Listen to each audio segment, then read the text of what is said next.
Assalamualaikum dan salam sejahtera. Nama saya Nur Farina Linda Anastasia binti Al-Musaidin. Hari ini saya akan membentangkan tentang penilaian impak alam sekitar EIA. EIA adalah proses penilaian sistematik yang digunakan untuk mengenal pasti, memahami dan menilai kesan alam sekitar yang mungkin ada pada projek dasar atau aktiviti tertentu.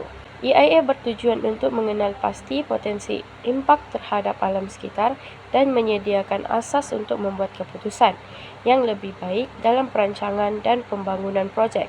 Selain itu, EIA melibatkan satu siri langkah termasuk pengumpulan data, analisis impak, perundingan dengan pihak yang berminat, dan menyediakan laporan EIA.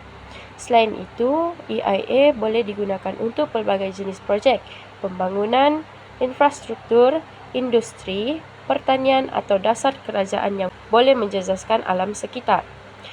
Bukan itu sahaja, EIA juga membantu mengurangkan kesan negatif terhadap alam sekitar, menggalakkan pembangunan mampan dan melibatkan komuniti dalam proses membuat keputusan.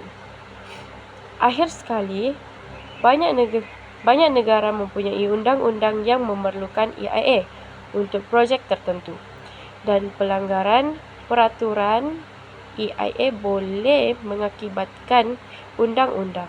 EIA ialah penting dalam perlindungan alam sekitar dan pembangunan, memastikan bahawa pertimbangan alam sekitar adalah bahagian penting dalam membuat keputusan dalam pembangunan projek. Bagi deskripsi projek, syarikat Sunlight In-House Seafood Sdn Bhd merupakan syarikat peneraju yang dilantik oleh Kementerian Pertanian dan Industri Asas Tani melalui Jabatan Perikanan Malaysia. Projek ternakan udang dalam kolam di kawasan seluas 2,200 hektar di Pitas, Sabah, menyumbang kepada pengeluaran udang negara. Selain dapat memajukan sektor peternakan udang, projek ini juga akan menjana transformasi ekonomi khususnya di daerah Pitas dan rakyat yang dibelagu kemiskinan. Yang ketiga, deskripsi alam sekitar.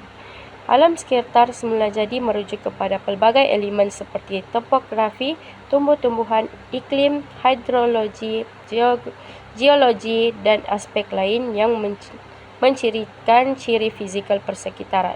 Berikut ialah beberapa elemen biasa yang boleh digunakan dalam alam sekitar. Topografi.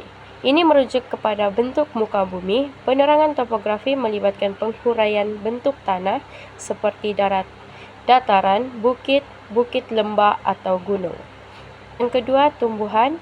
Ini termasuk jenis dan pengedaran tanaman, herba dan hutan di kawasan tersebut. Penerangan ini mungkin termasuk maklumat tentang hutan hujan, tropika, padang rumput, hutan luru dan atau tundra, bergantung pada lokasi geografi. Yang ketiga, iklim. Ini melibatkan keadaan cuaca dan corak cuaca sepanjang tahun, termasuk suhu, hujan, jumlah cahaya matahari, dan musim yang berlaku di kawasan tersebut. Yang keempat, penilaian impak alam sekitar. Bagi kesan negatif terhadap alam sekitar, pencemaran alam sekitar, sisa akuakultur seperti sisa makanan, sisa ikan, dan sisa kimia boleh mencemarkan air dan tanah di sekelilingnya. Ini boleh menyebabkan penurunan kualiti air, kemusnahan habitat, dan kerosakan kepada ekosistem tempatan. Seterusnya, kehilangan habitat semula jadi. Projek akuakultur selalunya memerlukan penyingkiran atau pemusnahan habitat semula jadi seperti hutan, bakau tanah, lembah, atau muara sungai. Ini boleh mengurangkan kelestarian ekosistem dan memberi kesan negatif kepada biodiversity. Bagi kesan positif terhadap alam sekitar pula, yang pertama, pemeliharaan sumber asli.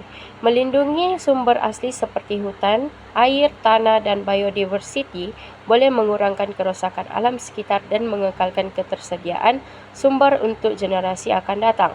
Seterusnya, mengurangkan pelepasan gas rumah hijau. Mengurangkan pelepasan gas rumah hijau melalui penggunaan tenaga boleh diperbaharui, pengangkutan mampan dan amalan penjimatan tenaga membantu melawan perubahan iklim dan mengekalkan ekosistem yang stabil. Selain itu, menanam pokok. Menanam lebih banyak pokok boleh membantu menapis pencemaran udara, mengurangkan hakisan tanah. Selain itu, menanam pokok. Menanam lebih banyak pokok boleh membantu menapis pencemaran udara, mengurangkan hakisan tanah, dan menyediakan tempat perlindungan untuk pelbagai jenis haiwan.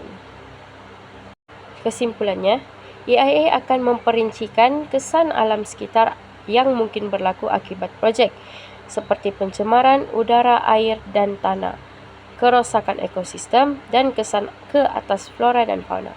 Selain itu, EIA akan menilai impak yang telah dikenal pasti, baik dari segi intensiti dan tempo, serta impak jangka panjang dan pendek.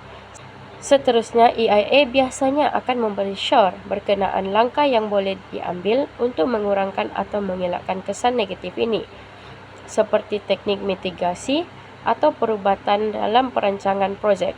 EIA adalah penting dalam membuat keputusan mengenai projek besar, kerana ia membantu kerajaan, syarikat dan komuniti memahami kemungkinan kesan alam sekitar projek itu, dan untuk memutuskan sama ada projek itu harus dibenarkan untuk diteruskan atau sama ada perubahan perlu dibuat untuk mengurangkan memberi impak kepada alam sekitar.